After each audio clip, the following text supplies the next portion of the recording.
বাংলাদেশের রাজনৈতিক অঙ্গনে নতুন এক কৌশল নিয়ে সামনে এগোচ্ছে জাতীয় নাগরিক পার্টি বা এনসিপি।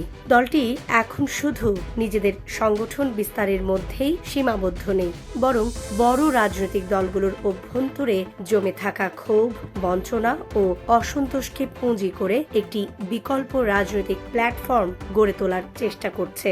বিশেষ করে সামনে স্থানীয় সরকার নির্বাচন থাকায় এই উদ্যোগ আরও জোরদার হয়েছে। দীর্ঘদিন ধরে দেশের বড় রাজনৈতিক দলগুলোতে এমন বহু নেতা রয়েছেন যারা নানা কারণে উপেক্ষিত। কেউ পদ পাননি, কেউ সিদ্ধান্ত গ্রহণ প্রক্রিয়ার বাইরে রয়েছেন, আবার কেউ স্বজনপ্রীতি ও পরিবারতন্ত্রের শিকার বলে মনে করেন নিজেদের। এই নেতাদের একটি বড় অংশের মধ্যে যে হতাশা তৈরি হয়েছে সেটাকেই সুযোগ হিসাবে দেখছে এনসিপি। দলটির নেতারা মনে করছেন এই বঞ্চিত নেতাদের একত্রিত করা গেলে দ্রুতই একটি শক্তিশালী সাংগঠনিক ভিত্তি তৈরি করা সম্ভব। এনসিপির নেতারা বলছেন তারা শুধু নিজেরা যোগাযোগ করছেন না, বরং বিভিন্ন দল থেকে অসন্তোষ অনেক নেতাও স্বতঃস্ফূর্তভাবে তাদের সঙ্গে যোগাযোগ করছেন। এভাবে একটি দ্বিমুখী যোগাযোগ তৈরি হয়েছে, যেখানে একাধিক এনসিপি নতুন মুখ খুঁজছেন, অন্যদিকে বড় দলগুলোর হতাশ নেতারা নতুন আশ্রয় খুঁজছেন। এই প্রক্রিয়াটি এখন আলোচনার পর্যায়ে থাকলেও স্থানীয় সরকার নির্বাচন ঘনিয়ে আসার সঙ্গে সঙ্গে তা আরও দ্রুত এগোচ্ছে। এই প্রসঙ্গে এনসিপির উত্তরাঞ্চলীয় মুখ্য সংগঠক সার্জিস আলম স্পষ্ট করে জানিয়েছেন, তাদের লক্ষ্য হচ্ছে সেই সব নেতাদের সুযোগ করে দেওয়া যাদের নিজ নিজ দল মূল্যায়ন করতে পারেননি। তার মতে দেশের প্রায় প্রতিটি রাজনৈতিক দলেই এমন অনেক যোগ্য নেতা রয়েছেন যারা দীর্ঘদিন ধরে অবহেলিত। এনসিপি সেই শূন্য স্থান পূরণ করতে চায়, ফলে দলটির দরজা তাদের জন্য সবসময় খোলা রাখা হয়েছে।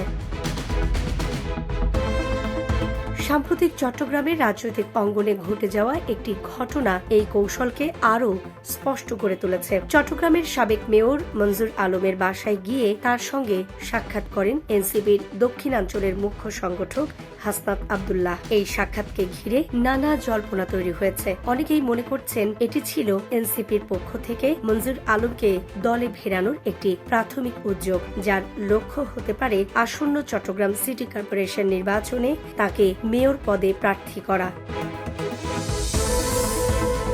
এনসিপির ভেতরের সূত্রগুলো বলছে শুধু মঞ্জুর আলমই নন, চট্টগ্রাম সহ দেশের বিভিন্ন স্থানে আরও বেশ কয়েকজন প্রভাবশালী নেতার সঙ্গে তাদের আলোচনা চলছে। এসব আলোচনা সফল হলে খুব শিগগিরই একাধিক চমক দেখা যেতে পারে। দলটির যুগ্ম সদস্য সচিব আলাউদ্দিন মোহাম্মদ জানিয়েছেন, এটি একটি ধারাবাহিক প্রক্রিয়া এবং বিভিন্ন স্তরের মানুষের সঙ্গে যোগাযোগ অব্যাহত রয়েছে। একই ধরনের ইঙ্গিত দিয়েছেন কুমিল্লা সিটি কর্পোরেশন নির্বাচনে এনসিপির প্রার্থী তারিকুল ইসলাম। তার ভাষায় সামনে আরো বড় চমক আসছে এবং শুধু বিএনপি নয়, অন্যান্য দল থেকেও নেতাদের দলে আনা হবে। সবচেয়ে আলোচিত বিষয়গুলোর একটি হল কার্যক্রম নিষিদ্ধ বাংলাদেশ আওয়ামী লীগ এবং জাতীয় পার্টির নেতাদের এনসিপিতে অন্তর্ভুক্ত করার সম্ভাবনা। এ বিষয়ে দলটির অবস্থান কিছুটা শর্ত সাপেক্ষ। যেসব নেতার বিরুদ্ধে ফৌজদারি অভিযোগ রয়েছে বা বিচারাধীন মামলা আছে তাদের নেওয়া হবে না। তারা যারা পরিচ্ছন্ন ভাবমূর্তি বজায় রেখেছেন এবং স্থানীয়ভাবে গ্রহণযোগ্য তাদের জন্য দরজা খোলা রাখা হয়েছে। রাজনৈতিক বিশ্লেষকদের মতে এনসিপি মূলত একটি স্পেস তৈরি করতে চাইছে, যেখানে বড় দলগুলোর ভেতরে জায়গা না পাওয়া নেতারা নতুন করে রাজনৈতিক ক্যারিয়ার গড়ার সুযোগ পাবেন। এটি একদিকে যেমন দ্রুত জনবল বাড়ানোর কৌশল, অন্যদিকে তৃণমূল পর্যায়ে প্রভাব বিস্তারের একটি কার্যকর উপায়ও হতে পারে। তবে এই কৌশলের সাফল্য নির্ভর করবে দলে যোগ দেওয়া নেতাদের বাস্তব প্রভাব, তাদের গ্রহণযোগ্যতা এবং এনসিপি কতটা দক্ষতার সঙ্গে এই বৈচিত্র্যময় নেতৃত্বকে একত্রে ধরে রাখতে পারে তার উপর। Desk report, Dhaka express.